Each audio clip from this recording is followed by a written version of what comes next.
And I'm here today to show you how to make pizza rolls, or you might see them called pizza pinwheels. Today I've chosen the ingredients using mine. I've got some grated cheese, that's a nice strong cheddar. I've got some tomato puree. I've got some garlic here which I've chopped already, so nice and fine because I like garlic. It adds to my kind of pizza flavour. I've got a roll of puff pastry. You can use a block if you want. If you use a block, you're going to also need today a flour dredger and a rolling pin. And then I've got an egg, which I'm going to whisk up later as part of my glaze for my pizza wheels. So today we are going to be using a knife a little bit to cut the pastry. So I'm going to need a slip mat. So safety first, I've got a nice clean big chopping board. So I know that's nice and solid for the cook. I've also got a bowl here ready to use as a bin. So you must have a bowl, and I've got my hot water, soapy water over there, already ran, so that every time I've got something that I need to get out of the way, I'm ready to wash it up quickly and then get on with my cook. Okay, so the first thing we need to do, so if you are using things like garlic, you need to dice that up really fine for this one. If you're using any extra ingredients like herbs or ham or pepperoni or anything like that, now is the time to prep that so you've got all your ingredients ready to put onto your pastry. Other equipment you might need today, I've got a floured tray which I'm going to put my pastry on to cook in the oven. I've got a bit of salt and pepper. I've got a pastry brush which we're going to use to glaze pizza rolls at the end. I've got a knife to cut my pizza rolls, and then I've got a spatula, one of these rubber spatulas, which I'm going to use to spread my tomato puree. Okay, so first step, I'm going to get my pastry open. And like I said, you don't have to use a roll. You can use a block and roll it out, which is a better skill than just using a pre-rolled one like this. But we happen to have pre-rolled in school. So again, I've got a bin, so that can go straight in my bin. I'm not walking around the classroom. I've got my bin sorted there. And then this piece of greaseproof paper around it, we're going to keep that underneath a nice roll of puff pastry, so that it just doesn't stick to the board or anything like that. Okay, so I've got my greaseproof, I've got my pastry set up, and that's all ready to go. Okay, so first what I'm going to do, I'm going to get my tomato puree, and you can use kind of passata or tinned tomatoes, but this is a bit better because it's a bit thicker. So I'm going to put a nice kind of squiggle along it like that, and then I think that should be enough. And then I'm going to use my spatula to just spread that out nice and evenly.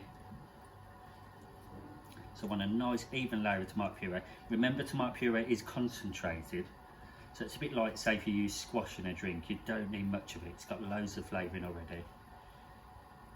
So I spread that out.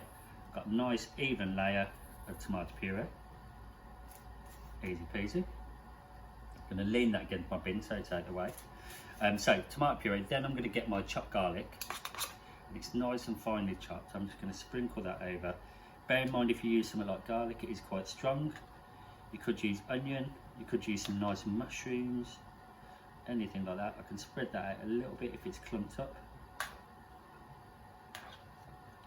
There we go, nice even. If you drop it from a bit of a height, it will spread a bit more evenly. So that's probably enough for me. And then I've got my cheese, which I've grated this already. If you need to grate it in class, get yourself a chopping board, get your grater and grate onto a chopping board, so it doesn't go all over your surface. And then I'm going to give this a nice sprinkling of cheese. Depends how much you like cheese, how much you put on, but I would do a nice even layer. And bear in mind, you are going to roll this up, so you'll get quite a lot of cheese in each pizza roll. If you were to do this in year 10 or 11, we'd be expecting you to make this pastry yourself. So that's one of the big changes from year 9 onwards. If you pick this as a subject, hospitality and catering, you'll be making this pastry from scratch one lesson, and then the next lesson you'll be making your pizza roll. And I should say, actually, one thing I've forgotten to tell you is that I preheated my oven already. I put it on 200 degrees. It should be a similar one to when you bake your sausage rolls before, similar kind of temperature. So nice spreading of cheese. I'm also going to put now a little bit of pepper to add a little bit of extra flavour. and I might put a tiny bit of salt. You don't have to do this because cheese is quite salty already, but a little bit of salt.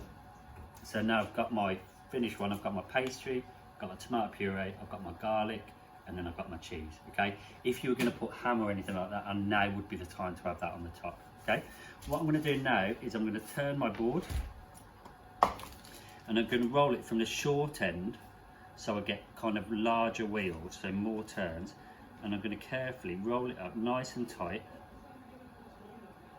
And see how easily it's rolling, because this pastry you buy in a roll, you don't need to roll it any more flatly out. It's a perfect thickness anyway. And then and I can move this paper now, straight in my bin. I've got now a nice kind of wheel, a bit like a cinnamon swirl, but it's full of cheese, garlic, and tomato. Now on my board, I can now get my knife, and I'm going to do them probably about 1 inch wide each. And what I'm going to do is use that first one as my guide. So look at that lovely swirl. That's going to bake lovely, and because it's puff pastry, as it bakes, all the layers in the pastry will open up and it should become quite big. Okay, so I'm going to use that one as my little guide. Don't do them too thin, so I can keep moving that on, make them all equal. You want, when you're doing any pastry, a skill is to get everything looking the same. Imagine you're running a pastry shop, a bakery. You want everything the same, so every customer that comes in gets just as good a portion. You don't want anyone getting jealous. And you see each one has got a nice even layer of tomato, cheese, garlic, really lovely. So I'm going to place them straight onto my tray, and I'm going to space them out a bit because we know they're going to bunch up. We know they're going to puff out as they bake, because puff pastry is like hundreds of layers of pastry with butter and flour and stuff, so it's all laid up, so it's going to puff right out. So spread them out. I've got 6 nice even ones from that. Okay, I can see the lovely filling in there. So now my next job is I'm going to create or make a little bit of egg wash, and I'm going to whisk up my egg, and I want it really, really smooth. No like kind of lumpy bits of egg. I want it as smooth as I can.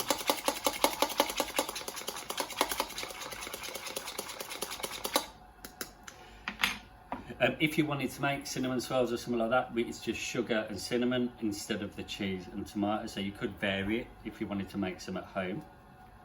Now with our egg wash here, it's nice and smooth, it's just egg, nothing else. Okay, I'm going to get some, and I'm just going to glaze the tops and the sides a little bit, so that when they come out, they get a nice kind of shiny appearance. Okay, you won't taste of egg.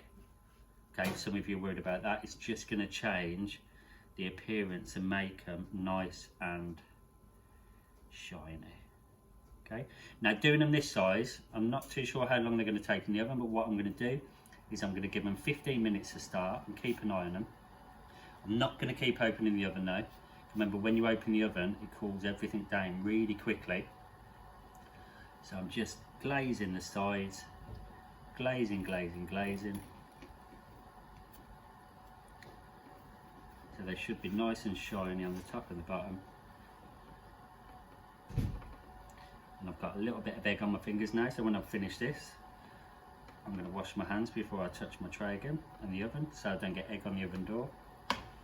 So, they're ready. I'm going to quickly wash my hands.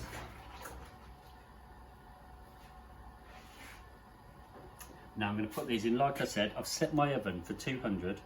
I'm going to put 15 minutes on my timer, but I'm going to keep an eye on them to just make sure how long they take. I don't want them to burn, and they are quite large. So when you see me next, hopefully I'll be able to tell you how long they took, and I'll be able to show you the final result.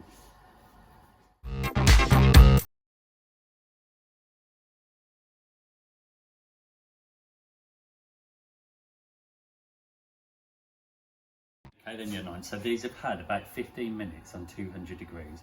We can see they're starting to caramelise nicely, and where I glazed the sides with egg, it's gone all glossy and shiny, which is just the kind of look we need.